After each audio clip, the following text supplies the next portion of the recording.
Hello everyone, welcome to my channel CryptoWare. Today we are going to just perform a very simple analysis of a sample from the very beginning and how we go about finding more and more details about it. So we have seen some bits and pieces before as well. So we are just analyzing the sample and I'll be sharing the hash so that you can also download it and you can also perform the analysis, or you can take help from my approach that I follow and then try to analyze it all by yourself. So this is a sample.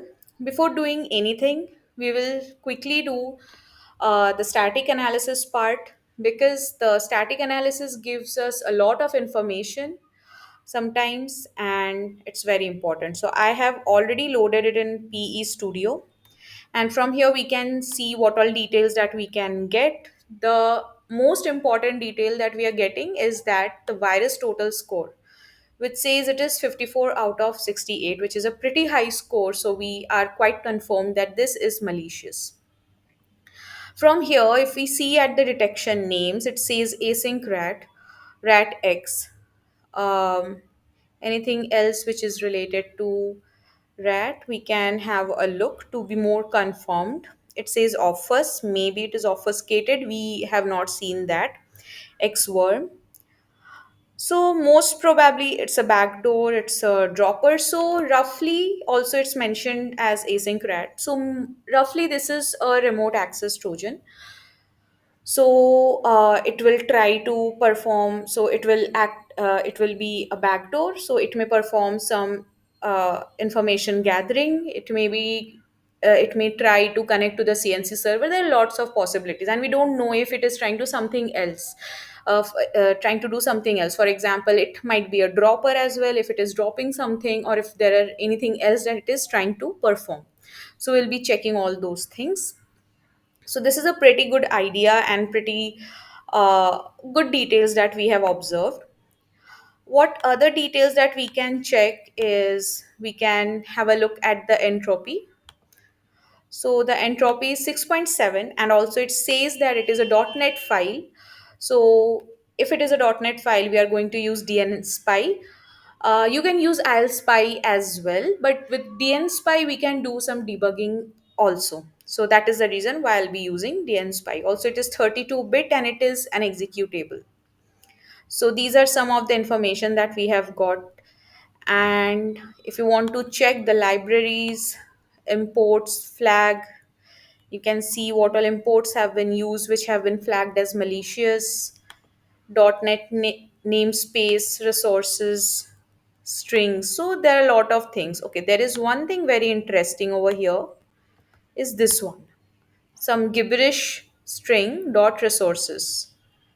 So maybe that is something very interesting that would mean something. We are not sure. Let's see if we can find something about it. Or maybe it is not at all required. We are not sure. We have just begun our analysis. So PE Studio is done.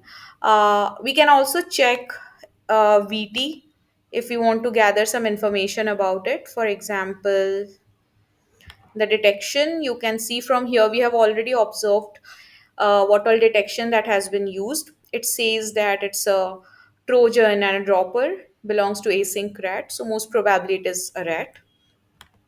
Some details. Why is it important to go through virus total as well?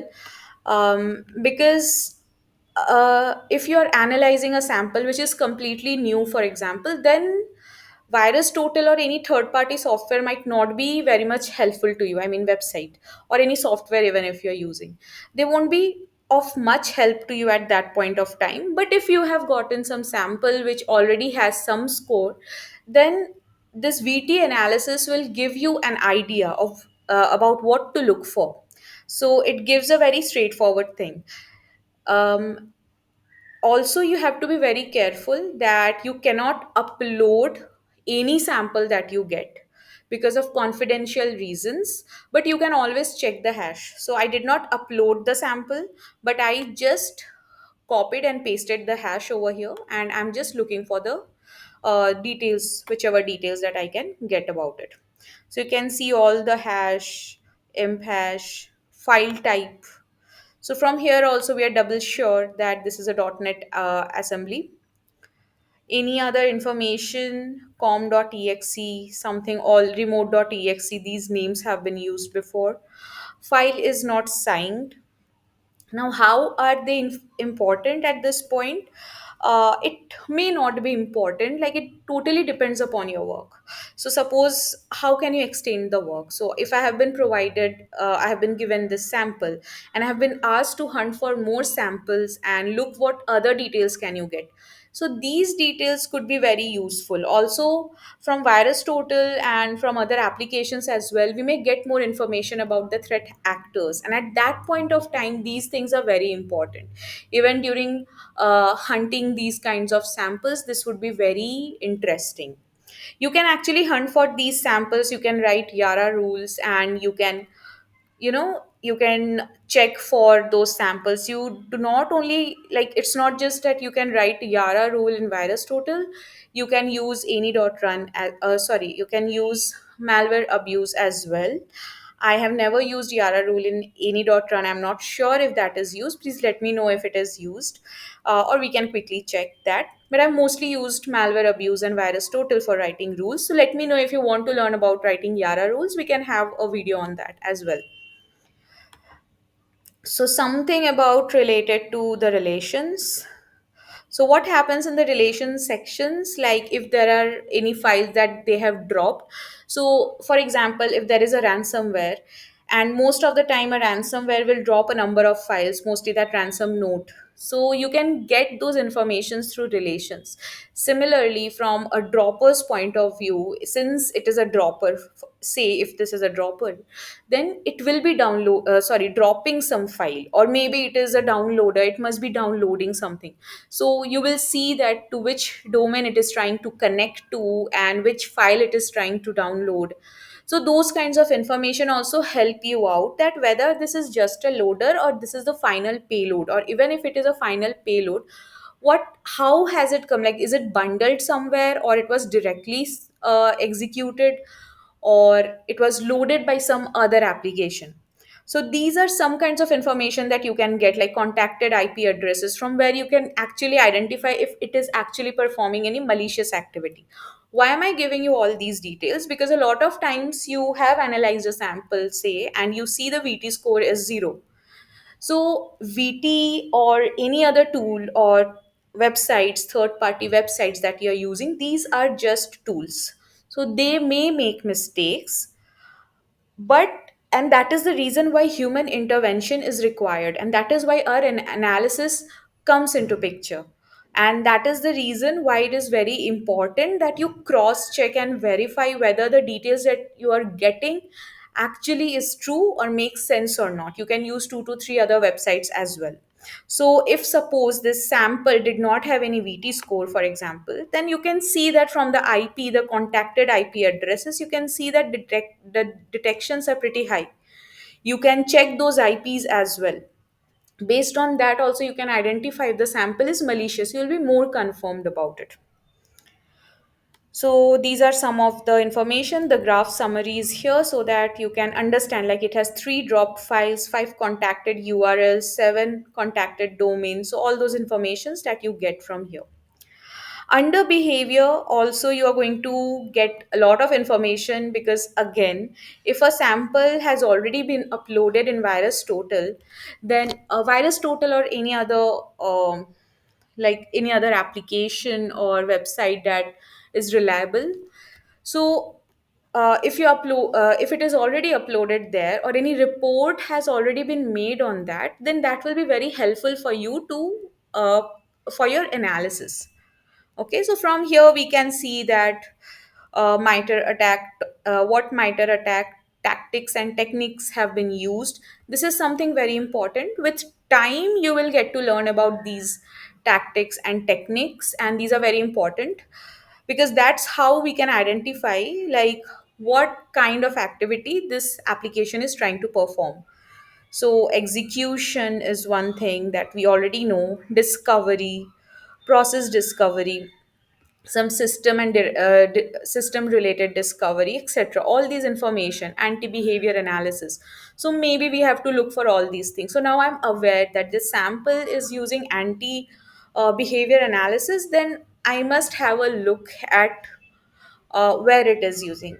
Again, I am mentioning that this does not have to be, totally correct all the time, but majority of the times these are correct. At least a lot of the details are correct, sometimes all are correct, and maybe lot of times they are correct, but sometimes they may not be. So that is the reason it's very important for us to do the analysis also. But from here now we look that we know that where we have to look for. And from community you may get some more information, like if somebody has written any blog or have done some analysis or written a report, then from there also you can do some you can have a look and get an idea. So coming back to our analysis, we went through PE Studio. From there we found out that this is a .NET sample. We are using Detect It Easy. So from Detect It Easy, we can see that this is it has used a VB.NET compiler, which we already know. It's using .NET. There is no information about the packing thing, so maybe it is most probably not packed. So let's not worry about that then.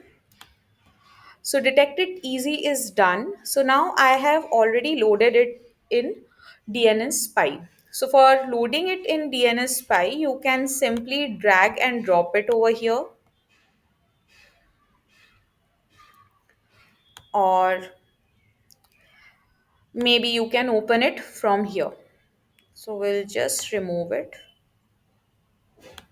Yeah. So from here we will have a quick look.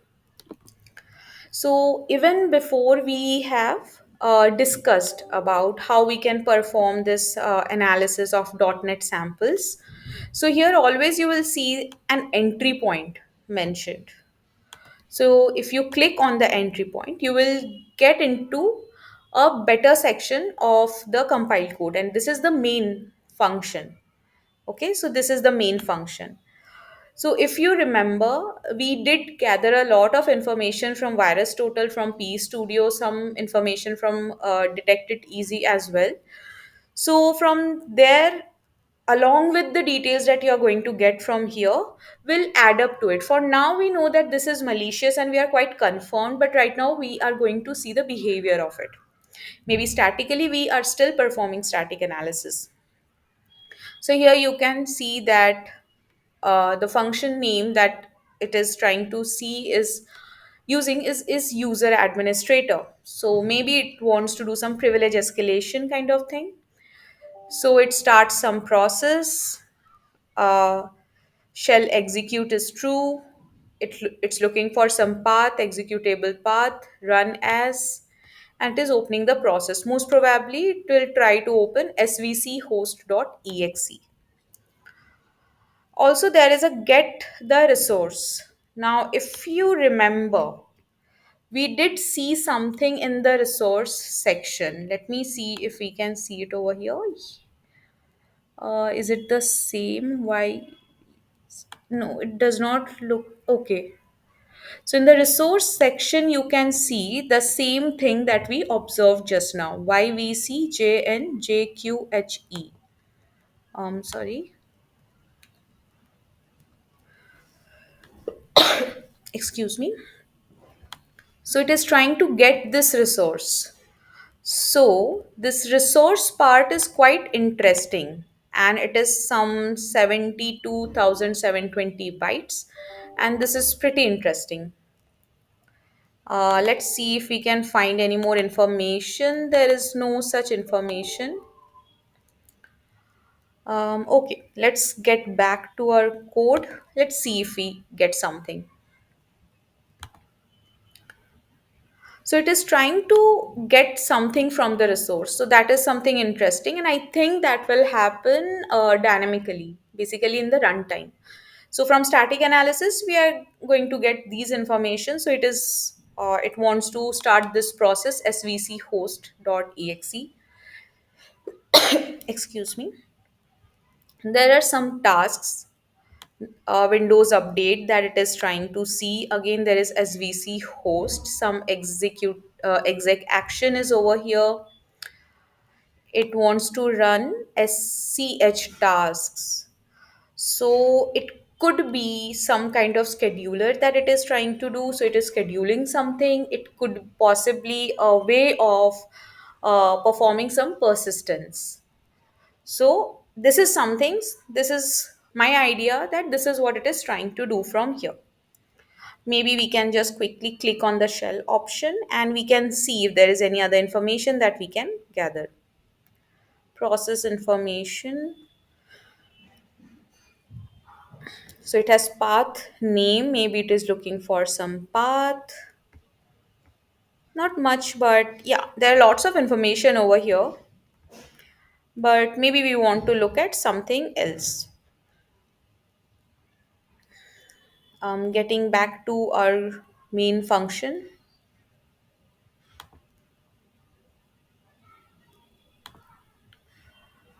we'll quickly. Okay. So after this, we see that there is a function called AES decryptor. So here you can see that it is talking about getting some bytes. So I'm not sure if this is a part of the resource. Most probably, I think that this is a part of the resource, and maybe the resource part needs to be decrypted because I don't think this is a ransomware. And even if it was a ransomware, it won't be this much of the code. It will have something else, but you never know. Excuse me. So most probably, what I feel that it is taking something from the resource and mostly it is trying to decrypt it. So going ahead, few things that we will try to do over here is we'll put a breakpoint over here.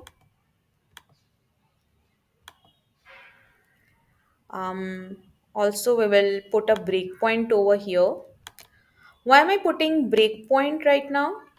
Because when I start debugging it, I should be able to see now putting a breakpoint over here. Now, the point is when do we put a breakpoint? Okay, so the question goes back to when do we start with the debugging thing. So here I see that something looks like happening in the runtime. Since it is happening in the runtime, so the static analysis, just the static analysis is not enough for me to identify. So to see what is happening in the runtime, I need to use a debugger. And for using a debugger, I need to set breakpoints. And that is the reason why have I set breakpoints over here, because this is trying to get some resource over there. So in the runtime, we can see what is there in the resource if luck permits. I'm again saying why luck permits because sometimes these are not always successful. Again, interaction shell because it is starting a scheduled task, sorry. So we can have a look at that. Again, there is a usage of AES decryptor. Again, I would put a breakpoint over here because there is a good chance that it is trying to decrypt the code or something that is present in the resources section. So that is the reason. Uh, let's see. Again, there is this get resource. So we can put another breakpoint over here. And here also there is something new resource manager executing assembly AES decrypt, and this is the part where it is happening. The decryption thing is happening most probably. So it is returning the decrypted part, and somewhere after it is getting decrypted, I think it should get executed. This is what I am guessing right now and hoping that this is the thing that is happening. We'll see if it runs. But that is my idea of analysis of this code, even through static analysis. Again, there is user administrator. So if it is an administrator, it will try to perform some certain things. Now, if we want, we can go through randomly at the other classes. But if you observe here, we do not have many classes or namespaces. Okay, we have some kernel level, some uh, libraries, DLLs that have been imported. You can see kernel32.dll, that is fine. These are for references. These are the reference files that will be used by any exe application. So I think the functionalities or the namespaces or the classes which perform some other function will get loaded now. That is what I'm thinking, because I do not see a lot of functions and classes over here. So we'll see. But also we can see some details here. My application, my template, my computer, there is no information. Is there? No. My project, there it has some information. We can quickly go through this. Okay, fine. Let it be. What is this? Okay. So I think, and of course, there are four other interesting things that we can see: some enum task compatibility, enum task creation. So maybe it is trying to create something. So there is some kind of enumeration that it is trying to do. I'm just so the video is getting really very long. So we'll continue with this in the next video, where we'll be performing some debugging and we'll try to understand what that resource part is, and we'll see if we can identify something. For now, we have gathered a really good amount of information from through static analysis, and that's it for today. Thank you so much. We'll come up with the next video where we are actually performing some debugging of .NET analysis. And please like, share, and subscribe to my channel. And thank you so much.